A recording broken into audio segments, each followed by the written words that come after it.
Olá pessoal, então mais uma vez aqui para a gente conversar um pouco. Gostaria mais uma vez de agradecer essa oportunidade do Centro Espírita Capitão Vendramini de me possibilitar estar falando aqui para vocês.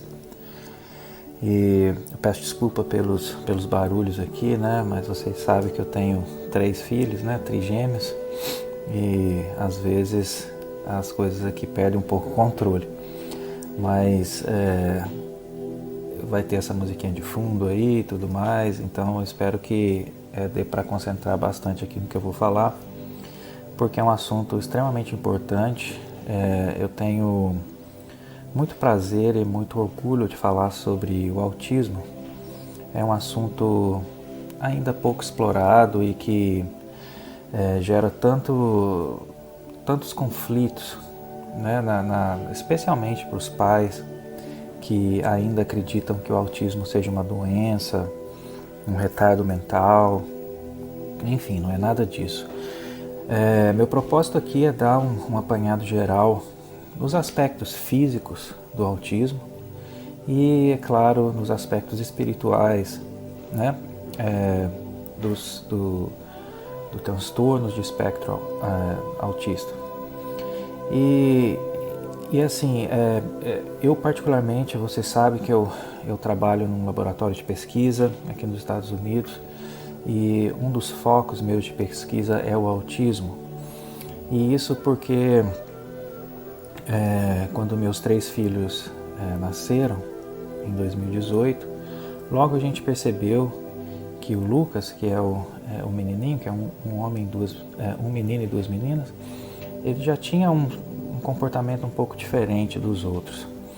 E depois de um ano, mais ou menos, 1 ano e meio, a gente conseguiu um diagnóstico que ele tem um espectro leve a moderado de autismo e vem sendo tratado tanto psicologicamente, com terapia ocupacional, com fisioterapia, com terapia comportamental. E isso tem ajudado muito no desenvolvimento dele, a ponto de a gente nem sequer perceber tanto mais que ele tem um espectro. Só quem convive com ele percebe, né, que existem algumas diferenças entre uma criança de desenvolvimento normal. E com a vinda deles, né, eu fiquei muito honrado de receber uma criança autista no meu lar, porque a gente sabe da importância que é para um espírito a reencarnação, especialmente quando vem nessas condições, e a importância dos pais de coordenar ou conduzir a vida dessa criança para que ele desenvolva da melhor maneira possível e possa utilizar todos os seus potenciais na sua vida, né? E eu queria também contar uma história aqui que foi muito interessante para vocês verem como que tudo é muito bem organizado pelo plano espiritual. Poucas pessoas sabem dessa história e eu estou compartilhando aqui com vocês. Antes de a gente saber, né, que a minha esposa estava grávida, eu tive 3 sonhos. E num primeiro sonho, eu escutava apenas uma voz de uma mulher, e eu estava numa sala, assim, parecia que as paredes todas brancas, e tinha uma espécie de rádio, e que eu só ouvia a voz porque eu não conseguia ver aquela pessoa que estava falando. E isso era interessante porque eu lembro do sentimento que eu tive de profundo respeito e admiração por aquela voz, a ponto de, assim, eu já conhecia, porque eu comecei a fazer perguntas muito íntimas a respeito da minha vida profissional, pessoal, e essa voz ia me respondendo. Até que eu fiz uma pergunta que eu lembro bastante, que eu disse, mas eu estava num momento de dúvida se eu permanecia nos Estados Unidos, se eu voltava para o Brasil. Isso então era em 2017. E aí essa voz me respondeu, olha, você precisa ficar nos Estados Unidos. E eu falei, mas por quê? E aí ela me disse, eu preciso nascer aqui. E naquele momento eu levei um choque. E eu perguntei, como assim nascer aqui? Você vai ser minha filha? Aí ela falou, vou ser sua filha. E aí aquilo me gerou uma emoção tão grande que eu acordei a Sabrina, minha esposa, e falei, Sá, olha, acabei de sonhar, será que você está grávida, tal? E era uma voz assim e tal. E a gente ficou muito emocionado, enfim. Depois, passou alguns dias, eu sonhei de novo. Nesse momento, eu estava era uma noite, parecia numa rua, e de repente veio um moço caminhando ao meu redor, me deu a mão, me cumprimentou e me disse, olha, eu vou ser o seu filho. E aí eu falei, como? Eu já tive uma outra voz falando que vai ser meu filho, minha filha. Eu vou ser seu filho. Eu estou vindo da Grécia Antiga, meu nome lá era Papadopoulos Copérnicos, uma coisa assim. E aí eu ri, falei, nossa, mas que nome esquisito. Ele riu também, ele falou, não, isso não importa. Eu falei, mas eu falei, como é que eu posso te chamar disso, né? Ele falou, não, isso não importa. Chama do que você quiser. Eu falei, olha, então eu vou te chamar de Lucas, porque minha esposa sempre adorou esse nome. E é um nome grego também. E ele riu e falou, não, tá ótimo, não tem problema. Mas eu preciso te falar uma coisa. Eu sou muito inteligente, mas eu tenho muita dificuldade de conectar o meu cérebro com o meu coração. E eu gostaria que vocês me ajudassem a trabalhar essa ponte, para que eu exponha mais minhas emoções e possa assim corrigir os meus problemas. E aquilo foi muito importante para mim, porque imediatamente eu já senti que poderia ser algo nesse aspecto, com emoções embotadas, e que é muito característico do autismo. E por fim eu tive um outro sonho em que eu via minha esposa numa maca, né, de um hospital, numa maternidade, no momento de dar à luz. E aí saiu o primeiro, o segundo, e de repente eu peguei o terceiro no colo. E aí de repente no sonho, vocês já viram como é que é, ela já estava ali com 6, 7 anos de idade. E eu falei, nossa, mas outro filho? Ela falou, sim. Eu falei, mas eu já não tenho nem nome mais para te dar. Aí ela falou assim, ela riu e falou, me chama de Camila. E é o terceiro nome aqui da nossa filha, né? Lucas, Camila e Carolina. Carolina a gente deu para outra porque a minha esposa sempre quis também esse nome, por causa da irmã dela que também chama Carolina. Então, quando eles nasceram, e a gente já percebia pelas fotos que ele tinha um olhar mais distante, ele tinha muita dificuldade de ser tocado, ele não gostava que a gente encostasse nas mãos dele. Ele tinha um movimento repetitivo, né, que a gente chama assim de esse movimento de para frente, para trás, para frente, para trás, parece que está numa cadeira de balanço, e muitas vezes olhava, um olhar vago, gostava de brincar só com ele, com as coisinhas dele, e teve dificuldade em começar a andar, engatinhar primeiro, depois andar, e atualmente a gente está trabalhando muito a questão da fala com ele. Ele já não tem mais o comportamento repetitivo, que é característico do autismo. Ele já não tem problema com socialização, ele socializa bem com qualquer pessoa, então que é uma outra característica do autismo. E agora a gente está no terceiro ponto principal, que são os sintomas cardinais, os sintomas primários do autismo, né, que envolvem o déficit de sociabilidade, o comportamento repetitivo e também as dificuldades na comunicação. Que agora é o que a gente está trabalhando mais, porque ele também está exposto a 2 línguas. Mas então, por que eu contei isso tudo? Porque eu acho que é importante falar de autismo a alguém que tem experiência com autismo. E eu tenho essa experiência aqui dentro da minha própria casa. Então eu não estou falando porque eu simplesmente li em livros ou porque eu estudei para fazer isso. Aqui é uma conversa que eu estou tendo com vocês muito aberta a respeito da minha própria vida, do meu próprio filho. E hoje eu percebo a importância que é trabalhar na educação dessas crianças, porque o que acontece? O autismo, ou a criança autista, quem já teve essa oportunidade de ver, é uma criança que tem muita dificuldade de mostrar seus sentimentos. Ela tem uma deficiência em empatia, né, que é a capacidade de você se comover, ou se solidarizar, ou se dividir sentimentos e emoções com outras pessoas. Não quer dizer que o autista seja doente, porque o autismo não é uma doença. Não quer dizer também que o autista seja uma pessoa má, também não é isso. E que ele simplesmente tem uma vida diferente. Ele vive de forma diferente da maioria de nós, né? Então, para ele é natural ficar naquele ambiente próprio, por algum motivo que a gente vai entrar daqui a pouco com relação à espiritualidade. Ele não consegue se estabelecer essa conexão com outras pessoas, até mesmo com os próprios pais.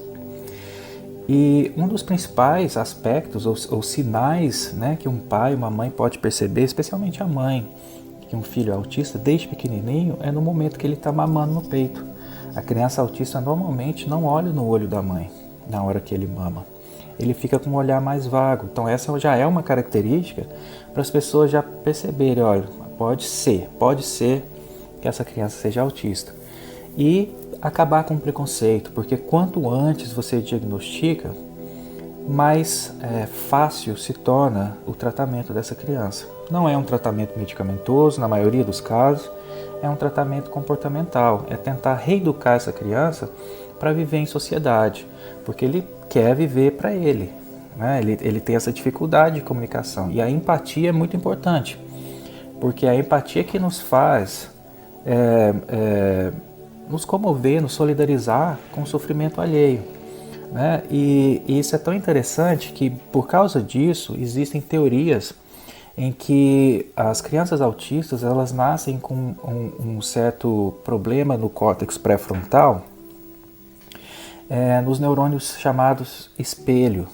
Então, por exemplo, se eu começo a bocejar aqui, como que tivesse com sono, naturalmente vocês que estão me assistindo também, inconscientemente, vão começar a abrir a boca também.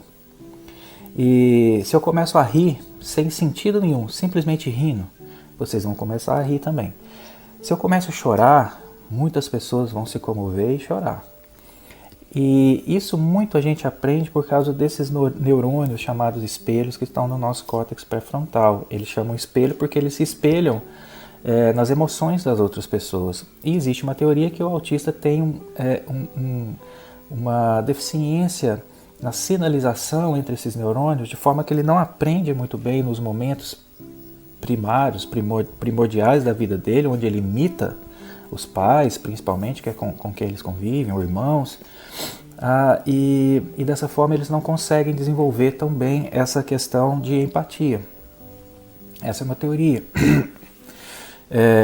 Uma outra teoria que inclusive eu estudo no laboratório é que esses alterações cerebrais que acometem o autista podem ter sido originados de uma infecção que a mãe, enquanto grávida, pegou num momento muito crítico do período gestacional, ali por volta do 3º, do 4º mês, onde o cérebro, o sistema nervoso central está desenvolvendo a todo vapor, e aí ela pega uma infecção que gera um processo inflamatório no corpo dela, e existe um componente desse processo inflamatório chamado de interleucina 17, que atravessa a placenta, chega até o cérebro do feto em desenvolvimento e atrapalha todas as conexões que estão sendo geradas ali naquele momento.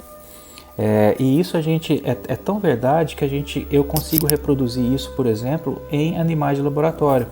Se eu induzo uma infecção em uma vamos dizer, o camundongo, que é o que eu trabalho aqui, num camundongo grávido, que ela está grávida, ali no período onde o cérebro daqueles bebezinhos dela estão se desenvolvendo, os bebezinhos nascem com sintomas de autismo.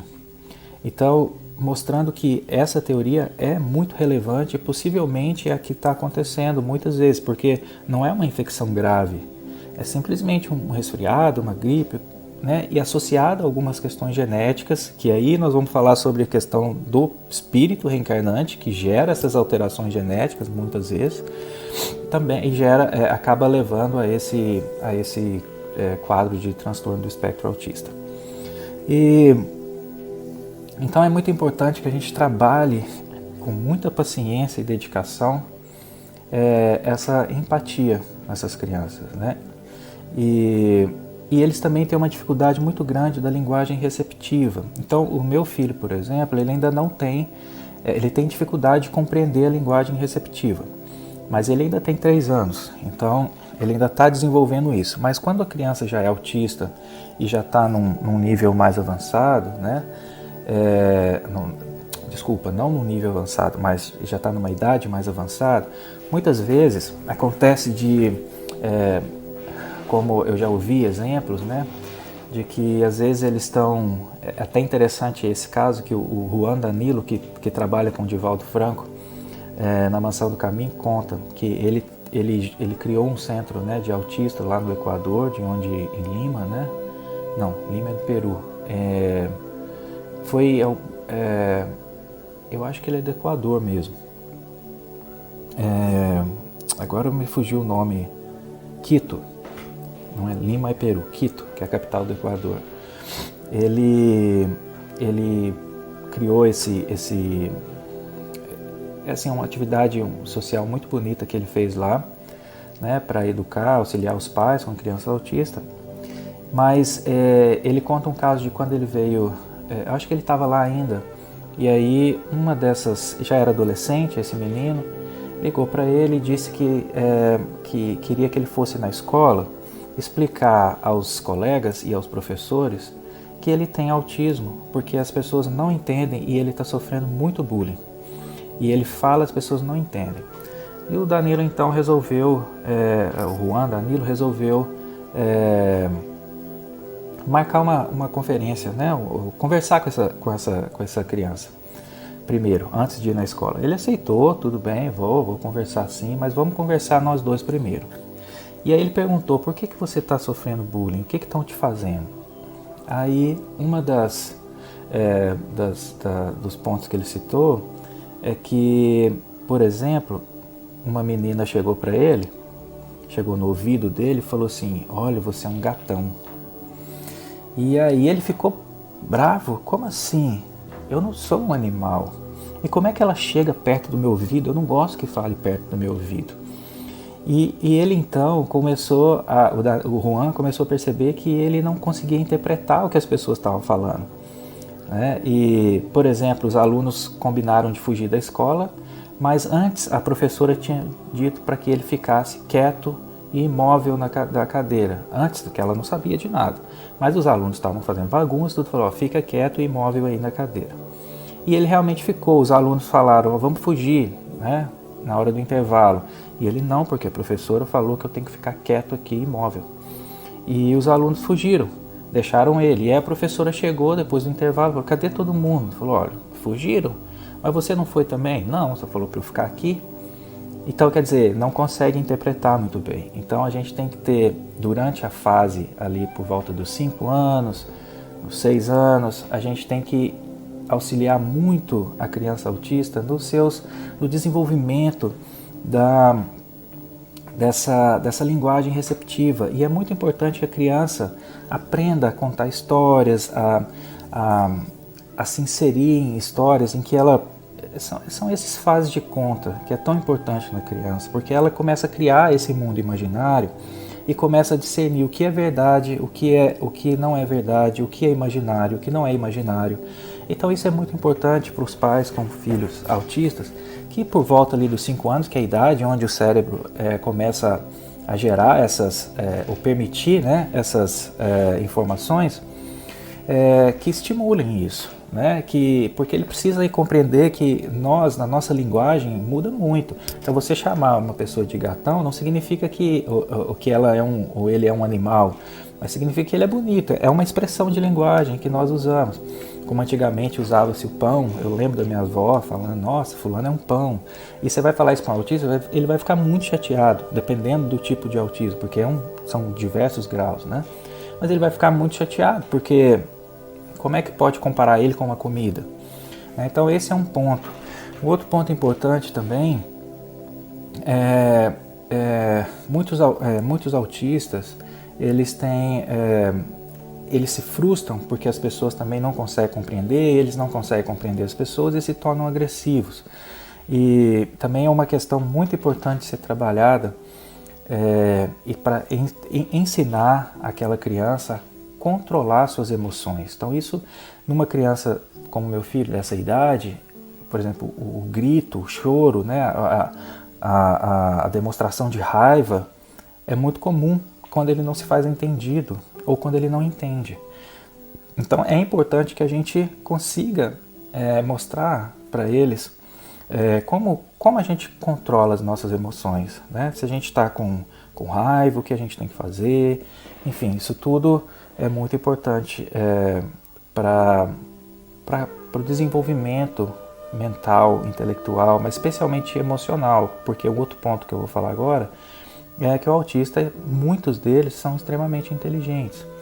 E nesse caso, embora eles sejam muito inteligentes, existem autistas que têm diversos doutorados, por exemplo, pós-doutorados, mas não conseguem trabalhar, não conseguem um emprego, porque eles não conseguem interagir. É o componente social, o componente de empatia, eles não conseguem interagir com outras pessoas, né? Então isso é muito importante a gente conseguir controlar isso também. Mas existem os graus muito graves do autismo, né? Aqueles que são completamente dependentes, né? E vão ser para o resto da vida.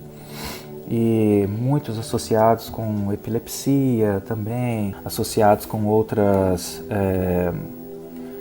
doenças, né, que já afetam mais o sistema nervoso central e aí geram uma dificuldade inclusive intelectual, que a gente observa também. Existem muitos exemplos de pais artistas, né, de televisão que são famosos e que comentam sobre os filhos, enfim. Isso tudo depende muito do nível de autismo, né, porque aliás até 1960 ou 50 por aí, se acreditava que o autismo era um tipo de uma doença, de fato, um transtorno neurológico parecido com a esquizofrenia, por exemplo.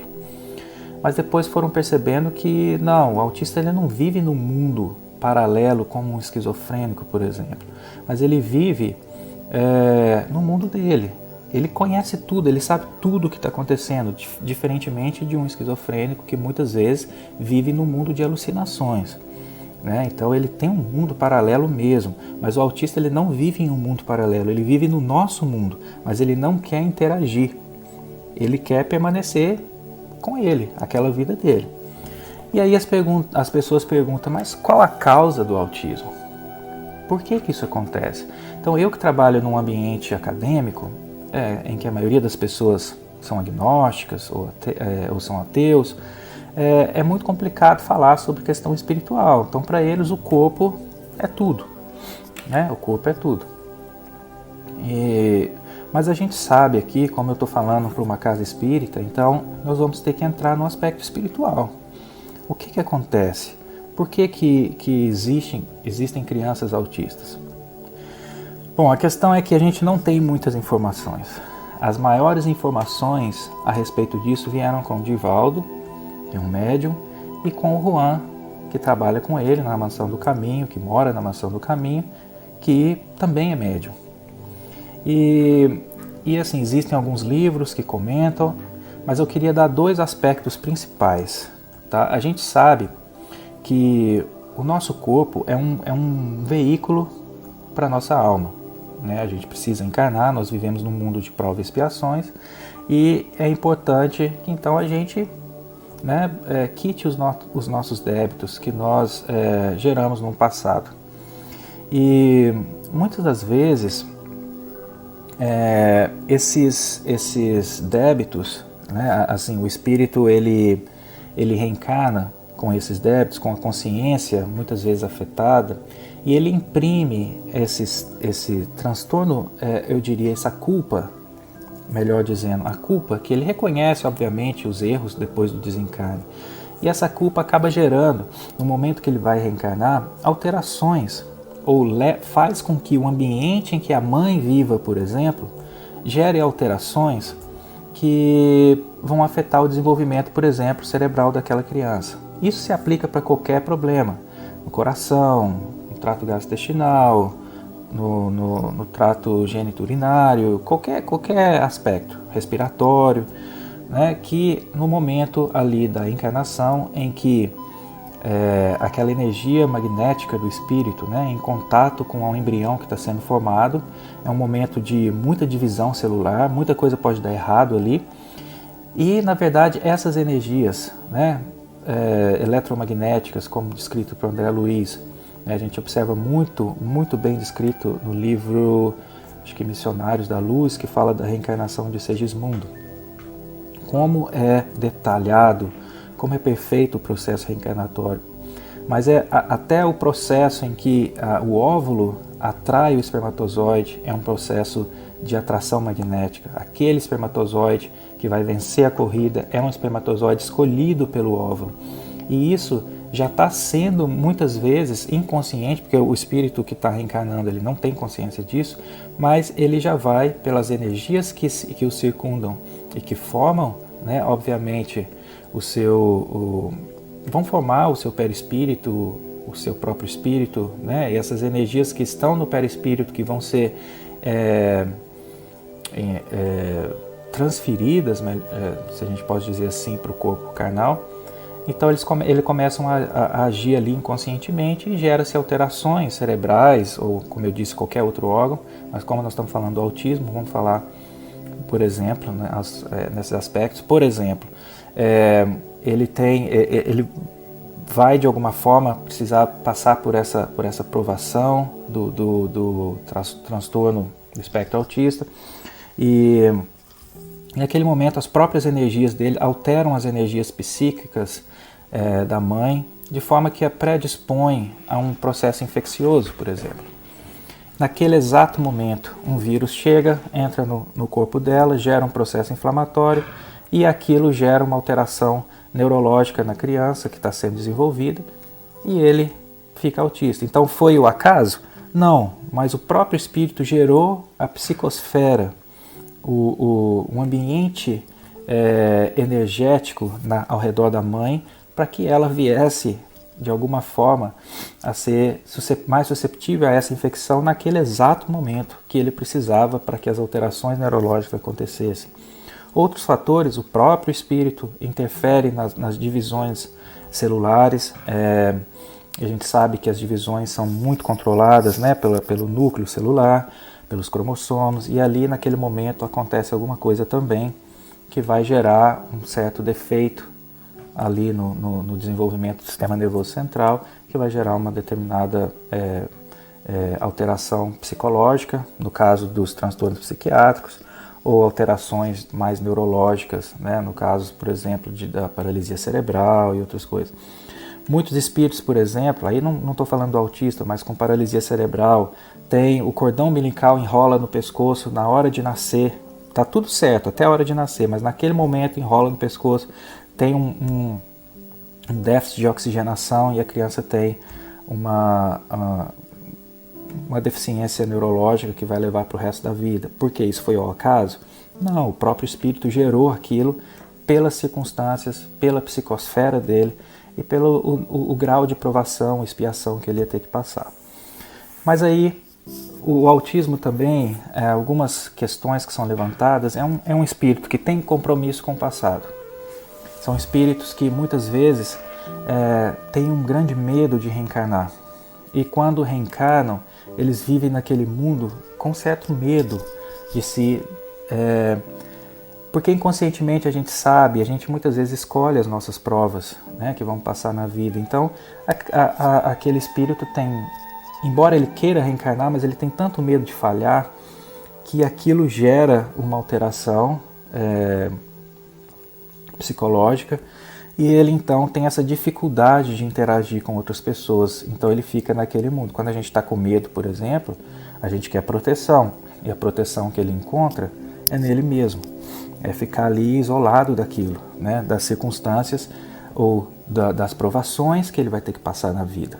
Por isso é importante incentivar, falar muito com a criança autista enquanto ela está dormindo, porque, como eu disse, o espírito não tem absolutamente nada, o espírito está entendendo tudo.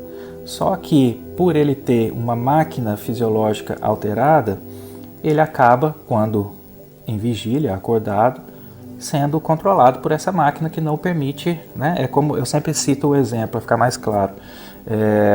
Você tem um carro, né? O carro é o corpo físico, o motorista é o espírito, e aí você pode ter uma Ferrari, né? E você pode ter um Fusca. Com todo respeito a quem tem Fusca, viu? Não tem nada contra isso não, eu até prefiro. E aí aquela questão, né? Porque que aquele espírito é o mesmo. É o mesmo espírito que dirige um Fusca, vai dirigir uma Ferrari também. Só que o corpo dele não permite que o Fusca atinja 200 km por hora. Né? Então, o espírito consegue atingir 200 km por hora? Consegue, se ele tivesse num outro carro. Então, o espírito consegue se manifestar de uma forma natural, na sua plenitude? Sim, mas se ele tivesse num outro veículo carnal. Não nesse que está, de certa forma, alterado. Então isso acontece com qualquer doença, tá? Não é só o autismo. Então, dessa forma, o autista ele tem que ser trabalhado nesse aspecto, para que ele perca o medo de viver. Então é importante conversar com eles enquanto eles estão dormindo, para que o espírito então se sinta mais segurança. Eles têm essa dificuldade, essa falta de segurança. Então eles têm que começar tendo segurança nos pais, depois começar a ter segurança nos professores, na escolinha, depois segurança com ele mesmo, né? Muitos autistas são obsediados também, porque a gente sabe que nós temos muitos compromissos com espíritos, né? No passado, os nossos erros, e embora a gente tenha muitas vezes tido esse merecimento e a oportunidade da reencarnação, outros espíritos ainda permanecem endurecidos e perseguem esses espíritos que reencarnaram. Então, os casos mais graves de autismo, especialmente que envolvem casos de convulsão e algum certo retardo mental, que às vezes é possível de observar, tem muito componente obsessivo ali também. Então é importante que a criança vá a um centro espírita, receba os passes. O culto no lar é fundamental. Nós fazemos o culto no lar aqui em casa de segunda a segunda, e assim, é fundamental para que eles comecem, que a espiritualidade possa ficar presente no nosso lar e possa nos ajudar, né? E também para a gente acalmar nosso coração, né? Porque as provas são grandes para os pais também. Então os pais também têm compromisso? Sim, porque se você recebeu uma criança com uma criança especial, os pais também têm um compromisso com a criança, né, com aquele espírito. Então é importante que a gente consiga reeducá-los. Talvez a gente desviou eles do caminho no passado e acabou chegando nesse ponto em que nós aceitamos recebê-los, para que a gente coloque eles de volta no caminho, coloque no rumo, né, da porta estreita, como disse, como está no Evangelho. Então esses são alguns aspectos espirituais que a gente pode achar em alguns livros, mas também que é muito comentado pelo Divaldo, pelo Juan, que eu também tenho muita curiosidade de saber essa questão espiritual. Mas existe um outro aspecto que é menos discutido, porque normalmente quando a gente pensa numa questão de autismo ou de qualquer deficiência, mas a gente está falando de autismo, que seria uma expiação, então é uma punição para aquele espírito. Mas existem outros casos que a gente sabe que hoje vários espíritos que estão reencarnando na Terra não são nem desse orbe. São espíritos muito evoluídos que estão vindo para acelerar ou para ajudar no processo de regeneração do planeta. E muitas vezes a gente sabe que esses espíritos também não vão simplesmente trazer a questão moral, mas vão ajudar no desenvolvimento físico do nosso corpo, especialmente do nosso cérebro, que tem que desenvolver especialmente a área pré-frontal, que é o córtex pré-frontal, que nos dá o controle das emoções e que, de acordo com o livro, se eu não me engano, No Mundo Maior, André Luiz fala ali dos 3 andares da casa mental, sendo que o terceiro andar é esse andar mais sublimado, é o andar do córtex pré-frontal, é o andar em que a gente vai chegar num nível, sair do reino hominal para um reino angelical. Então, o córtex pré-frontal, especialmente, tem que ser desenvolvido para que nós consigamos ter toda a nossa potencialidade. Mas, e como a gente ainda é espírito inferior, a gente não utiliza muito bem esse córtex.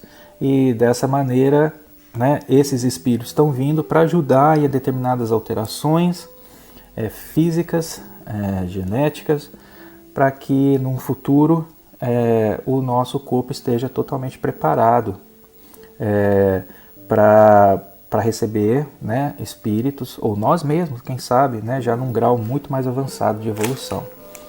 E o que acontece é que muitos desses espíritos, a gente vê em grau de autismo, no Asperger, por exemplo, que é um nível de autismo, que esses espíritos têm uma moral muito elevada. Por exemplo, a Greta, aquela sueca, que com 16 anos, ela luta pelo meio ambiente, por exemplo, né? A gente viu a história dela e tantos outros que têm assim, essa vontade de mudar o mundo e são muito progressistas. Então eles querem alterar, mudar de uma forma, né? E muitas vezes eles são ríspidos, né? Porque o espírito de luz, a gente pode ver no livro dos espíritos, tem hora que eles dão cada patada em Kardec, mas eles não fazem isso por mal, eles são diretos, são objetivos. Enquanto que espíritos pseudo-sábios, por exemplo, para quem teve a oportunidade de participar em reuniões mediúnicas, sabe que eles falam, mas no fim não falaram nada, né? Mas os espíritos de luz, eles são objetivos, eles não ficam mandando mensagens e mensagens. Aquele é o ponto, eles vão naquele ponto. Então, muitos desses espíritos, eles estão encarnando e como encontram um corpo ainda desproporcional ao que eles estão acostumados em outros orbes, acaba tendo uma dificuldade de encaixe do espírito, né, naquele corpo. E isso pode também gerar alterações de espectro autista, especialmente esses com Asperger, por exemplo. Então é importante a gente considerar esse lado também, né, que são espíritos que podem chegar e que ainda encontram um veículo físico diferente para que eles conseguissem manifestar todo o seu potencial espiritual. É muito difícil manifestar um potencial espiritual amplo num corpo que ainda está deficiente. Então você pega, por exemplo, Schumacher, Ayrton Senna, né? Vamos falar do Ayrton Senna, o maior piloto de Fórmula 1 do nosso país e um dos maiores do mundo. Então, venceu muitos campeonatos. Mas se você coloca ele num carro sem potência, ele não vai conseguir vencer nada. Então, ele é o mesmo, ele está ali, ele é aquele cara, aquele piloto, assim, sensacional. Mas está com um veículo que não acompanha aquele nível dele.